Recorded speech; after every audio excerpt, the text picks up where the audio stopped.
ಎಲ್ರಿಗೂ ನಮಸ್ಕಾರ ಫ್ರೆಂಡ್ಸ್. ಇಡಿಗಾಸ್ ಮನೆ ರುಚಿ ಚಾನಲ್ಗೆ ಸ್ವಾಗತ.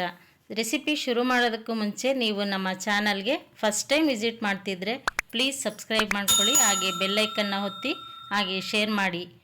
ಫ್ರೆಂಡ್ಸ್, ಈ ವಿಡಿಯೋನ ಸ್ಕಿಪ್ ಮಾಡದೆ ಕೊನೆವರೆಗೂ ನೋಡಿ ಫ್ರೆಂಡ್ಸ್. ಇವತ್ತು ನಾನು ಮೀನು ಫ್ರೈ ಮಾಡ್ತಾ ಇದ್ದೀನಿ. ನೋಡಿ, ಟೂನಾ ಫಿಶ್ ಅಂತ ಹೇಳಿ ಇದು ಕಬಾಬ್ಗೆ ತುಂಬಾ ಚೆನ್ನಾಗಿರುತ್ತೆ, ಸಾಂಬಾರ್ಗೂ ಚೆನ್ನಾಗಿರುತ್ತೆ. ಇದು ತುಂಬಾ ಚೆನ್ನಾಗಿರುತ್ತೆ. ಇದು ಸಮುದ್ರದ ಮೀನು. ಇದಕ್ಕೆ ನಾನು ಒಂದು ಪ್ಯಾಕೆಟ್ ತೇಜು ಕಬಾಬ್ ಪೌಡರ್ ತಗೊಂಡಿದ್ದೀನಿ, ಮೀನ್ ಫ್ರೈದು. ಅದಕ್ಕೆ ನಾನು ಮನೇಲಿ ಮಾಡ್ಕೊಂಡಿರೋಂತಹ ಗರಂ ಮಸಾಲ ಮತ್ತೆ ಧನಿಯಾ ಪೌಡರ್ ಎಲ್ಲ ಮಿಕ್ಸ್ ಇರೋದು 1 ಸ್ಪೂನ್ ಹಾಕ್ತಾ ಇದ್ದೀನಿ. ಇದಕ್ಕೆ ನಾನು ಶುಂಠಿ ಬೆಳ್ಳುಳ್ಳಿ ಪೇಸ್ಟ್ ಹಾಕ್ತಾ ಇದ್ದೀನಿ 1 ಸ್ಪೂನು. ಮತ್ತೆ ಕೊತ್ತಂಬರಿ ಪುದೀನ ರುಬ್ಬಿರೋದು ಇದನ್ನ ಸ್ವಲ್ಪ ಹಾಕ್ತಾ ಇದ್ದೀನಿ. ಇದಕ್ಕೆ 1 ಸ್ಪೂನ್ ಅಷ್ಟು ವಿನೇಗರ್ ಹಾಕ್ತಾ ಇದ್ದೀನಿ. ರುಚಿಗೆ ತಕ್ಕಷ್ಟು ಉಪ್ಪು ನೋಡ್ಕೊಂಡು ಹಾಕೊಳ್ರಿ, ಕಬಾಬ್ ಪೌಡರ್ ಅಲ್ಲಿ ಇರುತ್ತೆ. ಇದು ವಿನೇಗರ್ ಹಾಕ್ತಾ ಇದ್ದೀನಿ 1 ಸ್ಪೂನ್ ಅಷ್ಟು. ಇದಕ್ಕೆ 1 ಸ್ಪೂನ್ ಅಷ್ಟು ಎಣ್ಣೆ ಹಾಕ್ತಾ ಇದ್ದೀನಿ. ಎಣ್ಣೆ ಹಾಕ್ಬಿಟ್ಟು ಸ್ವಲ್ಪ ಉಪ್ಪು ಹಾಕೊಂಡು ನೋಡ್ಕೊಂಡು ಕಲಸ್ಕೋಬೇಕು ಇದನ್ನ. ಇದಕ್ಕೆ ಒಂದು ಮೊಟ್ಟೆ ಹಾಕ್ತಾ ಇದ್ದೀನಿ ನಾನು. ಇದನ್ನ ನೀಟಾಗಿ ಸ್ಮ್ಯಾಶ್ ಮಾಡ್ಕೋಬೇಕು. ಇದನ್ನ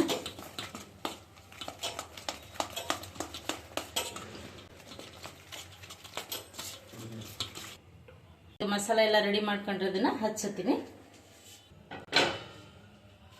ಇದು ಮೀನನ್ನ ಒಂದೊಂದೇ ತಗೊಂಡು ಇದಕ್ಕೆ ನೀಟಾಗಿ ಮಸಾಲೆ ಹಚ್ಚಿ ಇಡಬೇಕು. ಇದನ್ನ ಒಂದು ½ ಅನ್ ಅವರ್ ಇಡಬೇಕು ಹಚ್ಚಿ.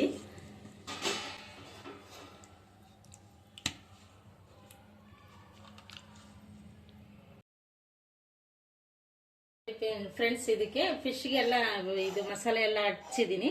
ಇದನ್ನ ಅರ್ಧ ಗಂಟೆ ಫ್ರೀಜರ್ ಅಲ್ಲಿ ಇಡಬೇಕು. ಅದಾದ್ಮೇಲೆ ಇದನ್ನ ತೆಗೆದು ಫ್ರೈ ಮಾಡ್ಕೋಬೇಕು. ಫ್ರೆಂಡ್ಸ್, ಎಣ್ಣೆ ಈಗ ಕಾದಿದೆ, ಅಂದ್ರೆ ಜಾಸ್ತಿ ಕಾಯಬಾರ್ದು, ಸ್ವಲ್ಪ ಫ್ಲೇಮ್ ಕಡಿಮೆ ಮಾಡ್ಕೊಂಡು ನಾನು ಇವಾಗ ಹಾಕ್ತಾ ಇದ್ದೀನಿ ಫಿಶ್. ನಿಧಾನಕ್ಕೆ ಬಿಟ್ಕೋಬೇಕು ಎಣ್ಣೆಗೆ.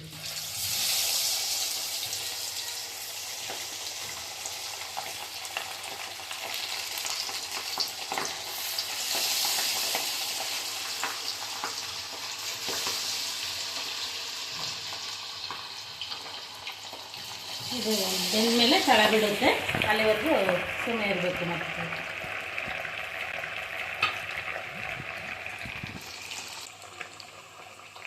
ಈಗ ನೋಡಿ ಫ್ರೆಂಡ್ಸ್, ಬೆಂದಿದೆ ಇದು. ಇವಾಗ ಇನ್ನೊಂದು ಕಡೆಗೆ ತಿರುವಾಗ್ತಾ ಇದ್ದೀನಿ. ಇದನ್ನ ಫ್ರೈ ಆದ್ಮೇಲೆ ತೆಗೆದ್ಬಿಟ್ಟು ತವ ಮೇಲೆ ಮತ್ತೆ ಫ್ರೈ ಮಾಡ್ಕೊಳಂಗಿದ್ರೆ ಮಾಡ್ಕೋಬಹುದು, ಇಲ್ಲಾಂದ್ರೆ ಹಾಗೇನೂ ತಿನ್ಬೋದು, ಕ್ರಿಸ್ಪಿಯಾಗಿರುತ್ತೆ. ತವ ಸ್ವಲ್ಪ ಬಿಸಿ ಮಾಡ್ಕೊಂಡು ತವ ಮೇಲೆ ಹಾಕೊಂಡ್ರೆ ಸ್ವಲ್ಪ ಎಣ್ಣೆ ಆಯಿಲ್ ಕಡಿಮೆ ಆಗುತ್ತೆ, ಇಲ್ಲಾಂದ್ರೆ ಹಂಗೇನಾದ್ರೂ ತಿನ್ಕೋಬಹುದು. ಇದನ್ನ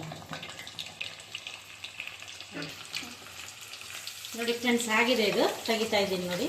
ಇದನ್ನ ತೆಗೆದ್ಬಿಟ್ಟು ತವ ಮೇಲೆ ಹಾಕೊಂಡ್ರೆ ಚೆನ್ನಾಗಿರುತ್ತೆ. ನೋಡಿ ಫ್ರೆಂಡ್ಸ್, ಇದನ್ನ ತೆಗ್ದಿರೋವನ್ನ ನಾನು ಈ ತವ ಬಿಸಿಯಾಗಿದೆ ಇದ್ರ ಮೇಲೆ ಹಾಕ್ತಾ ಇದ್ದೀನಿ. ಸ್ವಲ್ಪ ಎಣ್ಣೆ ಎಲ್ಲ ಡ್ರೈ ಆಗುತ್ತೆ ನೀಟಾಗಿ. ಇದಕ್ಕೇನು ಎಣ್ಣೆ ಹಾಕೋದು ಬೇಕಾಗಲ್ಲ. ಇದು ತವ ಬಿಸಿಯಾಗಿದೆ, ಇದ್ರ ಮೇಲೆ ಸ್ವಲ್ಪ ಫ್ರೈ ಮಾಡ್ಕೊಂಡ್ರೆ ಎಣ್ಣೆ ಆಯಿಲ್ ಎಲ್ಲ ಕಡಿಮೆ ಆಗುತ್ತೆ, ಆಯಿಲ್ ಅಂಶ ಸ್ವಲ್ಪ ಫ್ರೈ ಆಗಿದೆ. ನೋಡಿ ಫ್ರೆಂಡ್ಸ್, ಒಂದು ಸೈಡ್ ಅಲ್ಲಿ ಆಗಿದೆ, ಇನ್ನೊಂದು ಸೈಡಿಗೆ ತಿರುವಾಗ್ತಾ ಇದ್ದೀನಿ ಇದನ್ನ.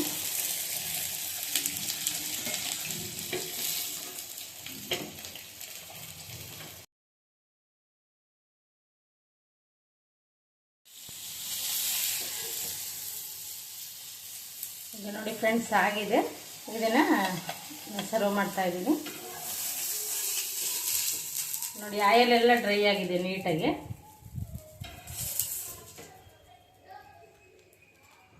ಫ್ರೆಂಡ್ಸ್, ರೆಡಿ ಆಗಿದೆ. ಈಗ ನೋಡಿ, ಏನು ಸೂಪರ್ ಆಗಿದೆ ನೋಡಿ, ಎಷ್ಟು ಚೆನ್ನಾಗಿ ಡ್ರೈ ಆಗಿದೆ.